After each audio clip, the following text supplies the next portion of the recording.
How we verify agriculture land as real estate company. Morning calls and ఫాలోఅప్స్తో start అవుతుంది ఒక foundation. అలాగే check list అన్ని check చేసుకొని బయర్ నీడ్స్ మాట్లాడుకుంటూ సైట్ విజిట్కి వెళ్ళిపోయాం. సైట్ విజిట్లో వాళ్ళకి నచ్చిన each and every detail explain చేసి డాక్యుమెంట్స్ అన్నీ చూపించి సర్వే నెంబర్ కూడా వెరిఫై చేసుకొని ఆ తర్వాత ఫిజికల్ బౌండరీస్ అని ఎక్స్ప్లెయిన్ చేసి ల్యాండ్ ఎక్స్ప్లోర్ చేసాం.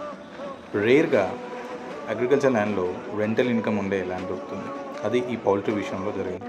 అయితే క్లయింట్ హ్యాపీ. నెక్స్ట్ నెగోషియేషన్కి వెళ్దామని చెప్పేసి అనుకున్నాం.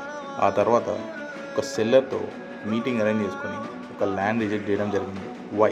ఎందుకంటే ఆ ల్యాండ్ సర్వే నెంబర్ కరెక్ట్గా మ్యాచ్ అవ్వకపోవడం, బౌండరీస్ సరిగ్గా లేకపోవడం వల్ల ఆ ల్యాండ్ని రిజెక్ట్ చేసాం.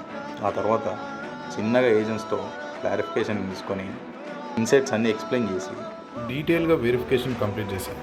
ఆన్లైన్ చెక్స్ అన్నీ కంప్లీట్ చేసాం. ఆ తర్వాత ఒక బ్యాక్ టు ఆఫీస్.